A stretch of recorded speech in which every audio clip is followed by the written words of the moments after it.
Hello friends, स्वागत है आप सभी का आपके अपने YouTube channel study session with HM में। तो फ्रेंड्स, आज हम आरबीसी क्लास 10 हिंदी क्षितिज अध्याय नंबर 2 तुलसीदास मूल पाठ का नाम है लक्ष्मण परशुराम संवाद को प्रारंभ करेंगे। अगर आपको हमारा वीडियो अच्छा लगे तो प्लीज़ वीडियो को लाइक करें, चैनल को सब्सक्राइब करके बेल आइकन को जरूर दबाएं ताकि प्रत्येक न्यू वीडियो का नोटिफिकेशन सबसे पहले आप तक पहुंच सके। क्लियर है। आज हम स्टार्ट करने वाले हैं अध्याय 2 तुलसीदास। मूल पाठ का नाम क्या है? लक्ष्मण परशुराम संवाद। यानी कि लक्ष्मण और परशुराम के मध्य संवाद हो रहा है, ठीक है ना। और ये संवाद किस प्रकृति का है? व्यंग्यात्मक प्रकृति का। किस प्रकार का है? व्यंग्यात्मक प्रकृति का। तो सबसे पहले अपन तुलसीदास जी का जन्म यानी जीवन परिचय देखेंगे, उसके बाद आगे बढ़ेंगे। तो जन्म हुआ इनका संवत 1589 में और मृत्यु हुई संवत 1680 में। क्लियर है। जीवन परिचय देखेंगे। तुलसीदास का जन्म उत्तर प्रदेश के बांदा जिले के राजापुर गांव में संवत 1589 के लगभग माना जाता है। इनके पिता का नाम आत्माराम था, जो एक सरयू पारीण ब्राह्मण थे, यानी ब्राह्मण थे। ध्यान दीजिए। इनकी माता का नाम हुलसी था। तुलसीदास जी की माता का नाम क्या था? हुलसी था। ठीक है। पिता का नाम क्या था? आत्माराम। क्लियर है। कहा जाता है कि तुलसीदास अभुक्त मूल नक्षत्र में पैदा हुए थे तथा जन्म लेते ही इनकी अवस्था 5 वर्ष के बालक के समान थी। 5 वर्ष के बालक के समान थी।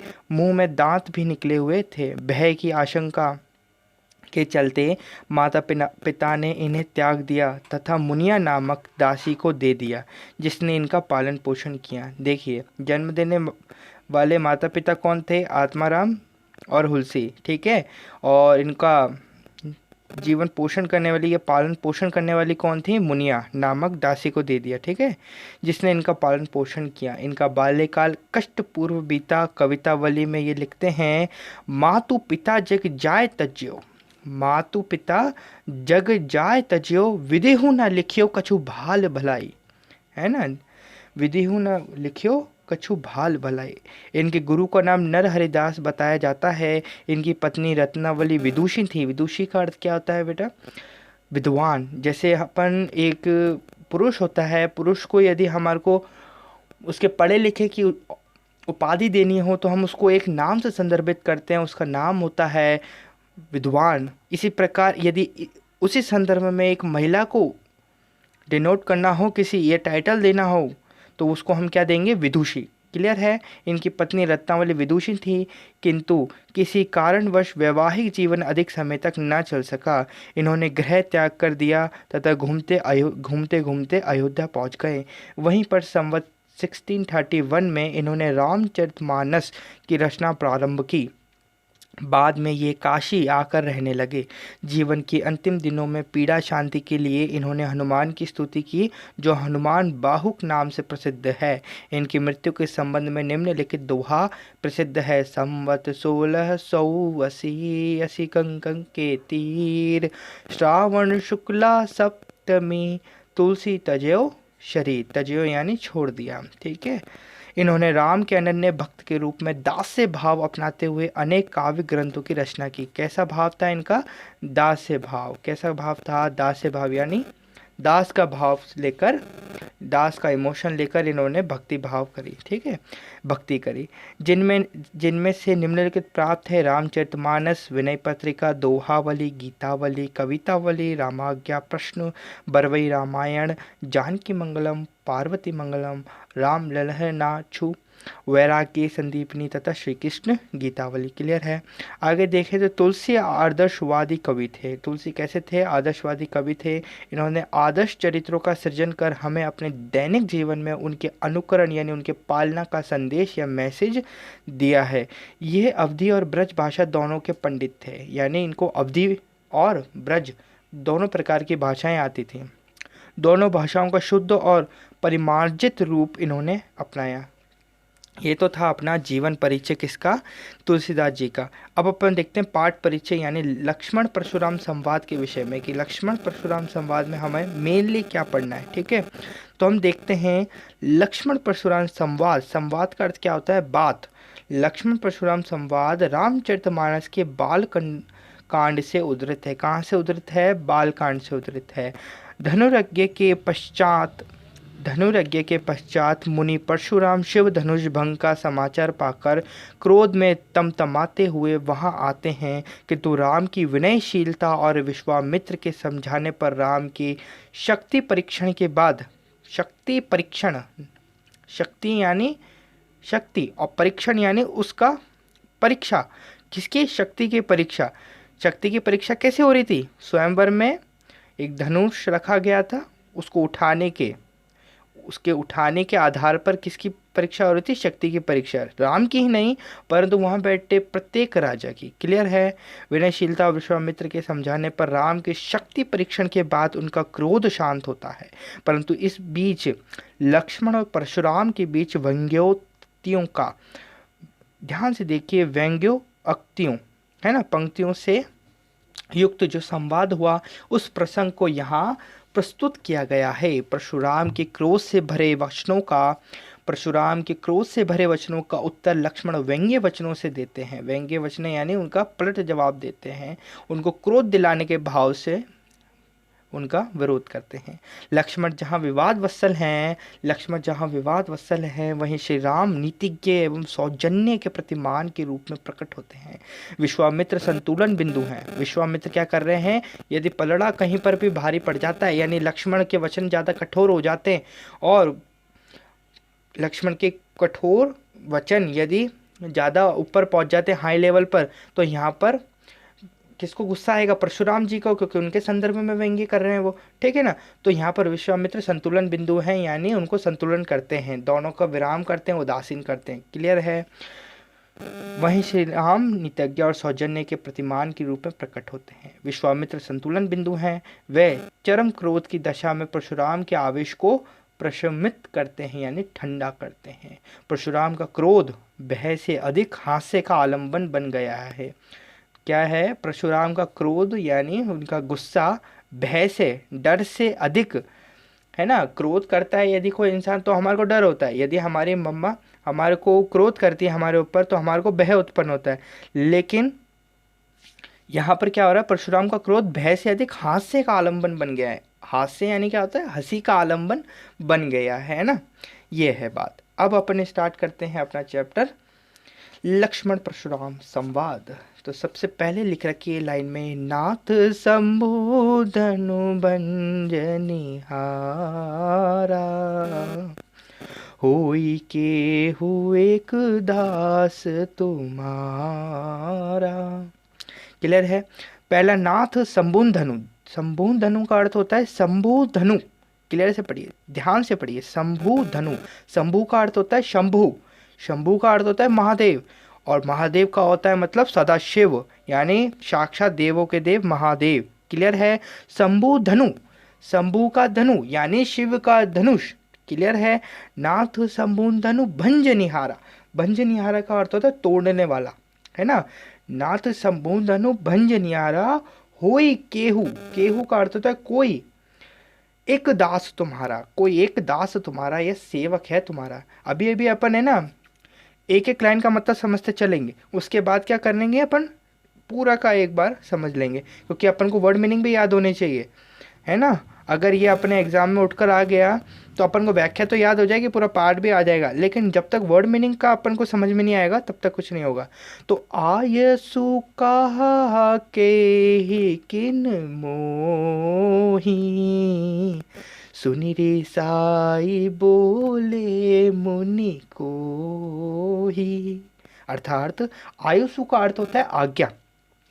आयुषु कहा कही है किन मोही, यानी आयुषु मतलब आज्ञा, कहा का अर्थ होता है क्या, कही है, कही है ना कहना, किन मतलब किसने, मोही यानी मुझे, है ना। आयुषु कहा कही है ना किन मोही, सुनि रिसाई बोले मुनि को ही, सुनि रिसाई बोले मुनि को ही। सुनी यानी सुनना, रिसाई का अर्थ होता है गुस्सा, क्रोध, बोले मुनि को ही का अर्थ होता है क्रोध। क्लियर है?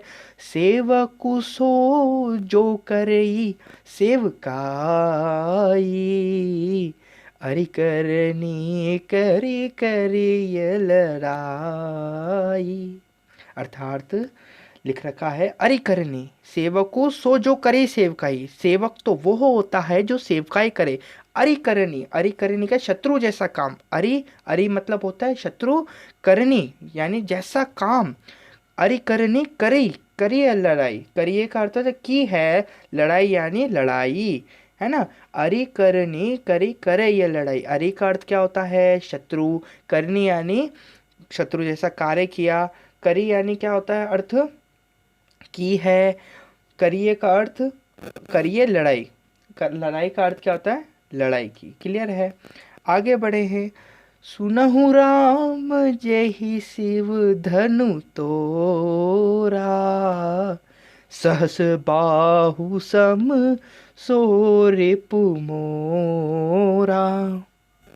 क्या लिख रखा है, सुनहु राम जो ही शिव धनु तोरा, सहस बाहु सम सो रिपु मोरा। क्लियर है, सुनहु राम जेहि शिव धनु तोड़ा, यानी जैसे ही सुना कि राम ने शिव धनु तोड़ा है। सहस बाहु, सहस बाहु का अर्थ होता है सहस्त्र बाहु नाम का एक राजा जिसका परशुराम ने वध किया था, है ना। सहस्त्र बाहु यानी 100 भुजाओं वाला एक राजा था जिसका परशुराम जी ने अपने जो फरसा था उससे उसके सहस्त्र बाहुओं को काट के रख दिया था एकदम से। तो उसके सम, सहस बाहु सम, सम यानी उसके समान। सो, सो रिपु, रिपु का अर्थ होता है वही अरि। अरि का अर्थ हमने क्या देखा था, शत्रु। शत्रु रिपु, रिपु का अर्थ भी क्या होता है, शत्रु। सहस बाहु सम सो रिपु मोरा, मोरा यानी मेरा। क्लियर है, यानी वो जिसने शिव धनु तोड़ा है वो सहस, सहस्त्र बाहु के समान मेरा शत्रु है। मुझे दिखाओ उसको, उसको इधर बुलाओ। सो बिलगाऊ बिहाई समाजा, नत मारे जे सब राजा। अर्थात किसने कहा है, ये परशुराम जी ने कहा। सो बिलगाओ बिहाई समाजा, नाते मारे जे ही सब राजा, नाते मारे जे ही सब राजा। अर्थात अगर मुझे उसका नाम नहीं बताया तुम लोगों ने, हे राजा जनक तुमने उसका नाम नहीं बताया, तो मैं यहाँ प्रत्येक राजा को मार के रख दूंगा। जिस प्रकार से मैंने क्षत्रियों को यहाँ से वो मिटा दिया था ना। आपने कभी पढ़ा हो दृष्टांत परशुराम जी के विषय में पढ़ा हो तो परशुराम जी बहुत क्रोध के व्यक्तित्व रखते हैं ना। क्रोध उनके कहाँ रहता है, दिमाग पे रहता है या नाक पे रहता है, हम कुछ भी कह सकते हैं। तो उनको बहुत गुस्सा आता है। इसी कारण उन्हें गणेश जी की जो क्या था, दंत थे ना, जब गणेश जी का नाम कैसे पड़ा, एक दंत, एक दंत ऐसे ही पढ़ा कि परशुराम जी ने अपने फरसे से उनका भी दांत तोड़ दिया था एक। तो इस कारण से उनको बहुत खतरनाक माना जाता है परशुराम जी को। तो वो कह रहे हैं सो बिलगाओ बिहाई समाजा, न ते मारे जय सब राजा। सुन मुनि बचन लखन मुस्काने, बोले परसु धरिए अब माने। क्या कह रहे हैं, सुनि मुनि बचन लखन मुस्काने, यानी परशुराम जी के वचन सुनकर, परशुराम जी के वचन सुनकर जो लक्ष्मण वहीं खड़े हुए थे दरबार में जहाँ पर स्वयंवर हो रहा था, वहीं खड़े हुए थे, तो उनके वचन सुनकर वो डरने लग, वो सॉरी मुस्कुराने लग गए। बोले परसु धरे अब माने। परसु धरी का अर्थ क्या होता है, परसु, परसु, परसु धरई, परसु यानी फरसा, फरसा धरई, इन फरसा धारण करने वाले परशुराम से, है ना। बोले परशु धरे अवमाने, ठीक है। अवमाने का अर्थ क्या होता है, अपमानित करते हुए, ठीक है। बहुधन हुई तौरी लरिकाई, कबहु न सिरिस की नहीं गोसाई। अर्थात बचपन में बहु धनुई तोरी लरिकाई, लरिकाई का अर्थ बचपन में हमने कितने ही धन तोड़ दिए, धनु, धनु तोड़ दिए यानी धनुष तोड़ दिए, धनुई यानी छोटे छोटे धनुष, तोड़ी यानी तोड़ दिए, लरिकाई यानी बचपन में। कबू न असी रिस की नहीं गोसाई, यानी असी का अर्थ होता है ऐसा, रिस यानी क्रोध, है ना। और गोसाई का यानी स्वामी या आदर सूचक संबोधन से, यानी गुरु ने, हम समझ सकते हैं आदर सूचक तो हमारे गुरु ही होंगे, ठीक है ना। तो यहाँ पर कह रहा है हमने बचपन में, लक्ष्मण जी कह रहे हैं हमने बचपन में इतने सारे धनु, छोटे छोटे धनु तोड़ दिए, तब तो किसी ने ऐसा क्या नहीं करा, इतना गुस्सा नहीं करा। तो ये इतना जो ऋषि मुनि हैं इतना क्यों गुस्सा कर रहे हैं यानी परशुराम के विषय में। एह धनु पर ममता कही है तू, सुनि रिसाई कह भृगुकुल के तू। अर्थात भृगुकुल का अर्थ क्या होता है? भृगुकुल की ध्वजा अर्थात परशुराम, है ना। यही धनु पर ममता के ही हेतु, अरे इस धनु पर ममता ऐसी कैसी है? सुनि रिसाई कह भृगुकुल के हेतु। के ही हेतु का अर्थ होता है किस कारण, भृगुकुल का अर्थ होता है भृगुकुल की ध्वजा अर्थात परशुराम। क्लियर है? अब अपन इसको ढंग से समझते हैं। पूरे नाथ समून धनु से कह भृगुकुल केतु तक क्या कह रहे हैं एक बार तो, शिव धनुष के तोड़े जाने से कुपित परशुराम को शांत करने के लिए राम ने विनम्रता पूर्वक कहा, हे नाथ, ध्यान देना, नाथ संबोधन, हे नाथ, इस धनुष को तोड़ने वाला आपका कोई दास ही होगा। नाथ संबोधनु भंजनिहारा, है ना। आपका क्या आदेश है मुझे बताइए, हुई केहू एक दास तुम्हारा। ठीक है। यह सुनकर क्रोधी स्वभाव वाले मुनि परशुराम क्रोध से भरकर बोले, सेवक वह होता है, मैंने बोला आयुष कह कही न किन मोहि, सुनि रिसाए बोले मुनि को ही। क्या बोले? सेवक सो जो करे सेवकाई, अरे करे नहीं करी करिए लड़ाई। अर्थात आपका क्या आदेश है? राम जी ने बोला आपका क्या आदेश है मुझे बताइए। जिसने ये धनुष तोड़ा है वह आपका लगता है कोई दास ही है, उसके लिए क्या आज्ञा है आप मुझे बताइए। तो यह सुनकर क्रोधी स्वभाव वाले मुनि परशुराम क्रोध से भरकर बोले, सेवक वह होता है जो सेवा कार्य करे, किंतु धनुष को तोड़ने वाले ने तो शत्रु जैसा आचरण करके लड़ाई का काम किया है। ठीक है ना। सेवक को सो जो करे सेवकाई, अरे करे नहीं करी करिए लड़ाई। क्लियर है? आगे बढ़े तो लिख रखा है, सुनहु राम जेहि शिव धनु तोड़ा, सहस बाहु रम सम सो रिपु मोरा। अर्थात जिसने भी ये शिव धनुष तोड़ा है वह सहस्त्र बाहु के समान मेरा घोर शत्रु है। सहस्त्र बाहु के समान मेरा घोर शत्रु है। क्लियर है? सो बिल गाओ बिहाई समाजा, न ते मारे जहीं सब राजा। वह व्यक्ति इस राजाओं के समाज से अलग होकर सामने आ जाए, नहीं तो सारे राजा मेरे हाथों मारे जाएंगे। ठीक है। सुनी मुनि बचन लखन मुस्काने, बोले परशुधरी अवमाने। बोले परशुधरी अवमाने, यानी परशुराम के इन क्रोध युक्त वचनों को सुनकर लक्ष्मण मुस्कुराए और उनका निरादर करते हुए कहने लगे, क्या कहने लगे? बहुधनु तोरी लरिकाई, कबहु न असिर की नहीं गोसाई। अर्थात हमने बचपन में ना जाने कितनी ही धनुषियां तोड़ी होंगी, पर आपने ऐसा क्रोध कभी नहीं किया। क्लियर है? एही धनु पर ममता के ही हेतु, एही धनु पर ममता के ही हेतु, सुनि रिसाई कह भृगुकुल केतु। इस धनुष पर आपकी विशेष ममता, इस धनुष पर आपकी विशेष ममता किस कारण है आप मुझे बताइए। लक्ष्मण के व्यंग्य वचन सुनकर, यानी यही धनु पर ममता के ही है तो इस धनुष पर आपकी कैसी ममता है? सुनि रिसाई कह भृगुकुल केतु, मतलब इस लाइन का सुनि रिसाई कह भृगुकुल केतु का अर्थ क्या है? लक्ष्मण के व्यंग्य वचन सुनकर भृगु वंश के ध्वजा रूप परशुराम ने क्रोधित होकर कहा, रे नृप, ये इसको देखिए, ये है वो क्या दोहे, ये दोहा है, तो इसको तर्क जो ये जो गाने का वो है मैनर बदल जाता है। तो इसको रे नृप बालक काल बस, बोलत तो ही न संभार, धनु ही समत पुरारी धनु, विदित सकल संसार। ठीक है। तो इसको बोलने का तरीका अलग है, उसको बोलने का तरीका अलग है और इसको बोलने का तरीका अलग है। तो इसको कैसे बोलेंगे? एक बार फिर से बोले, रे नृप बालक काल बस, बोलत तो ही न संभार, धनु ही समत पुरारी धनु, विदित सकल संसार। ठीक है। पहले इसका अपन मतलब देख लेते, फिर इसके वर्ड मीनिंग पे चलेंगे। तो परशुराम ने क्रोधित होकर कहा, रे नृप बालक, अरे राजकुमार, तू काल के वशीभूत है। काल के वशीभूत है यानी काल तेरे ऊपर मंडरा रहा है, तभी तुझे बोलते समय ध्यान नहीं कि तू क्या कह रहा है। क्या सारे संसार में प्रसिद्ध यह शिव का धनुष उन धनुषों के समान हो सकता है? आपको क्लियर होगा कि ये थोड़ा पौराणिक में जा रहा हूँ मैं, लेकिन आपको फिर भी बताना चाहूँगा कि जिस समय शिवजी और विष्णु जी का क्या हुआ था, युद्ध हुआ था, जिस समय विष्णु जी और शिवजी का युद्ध हुआ था, तो शिवजी का जो मेन हथियार था लड़ने में, युद्ध में काम के, वो था धनुष। क्लियर है? क्या था? तो शिव जी का तो लड़ने का शस्त्र क्या था? धनुष। और वहाँ दूसरी तरफ क्या था?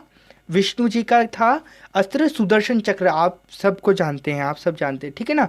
तो क्या हुआ था कि किसी प्रकार से विष्णु जी जो थे ना, वो शिव जी पे भारी पड़ रहे थे।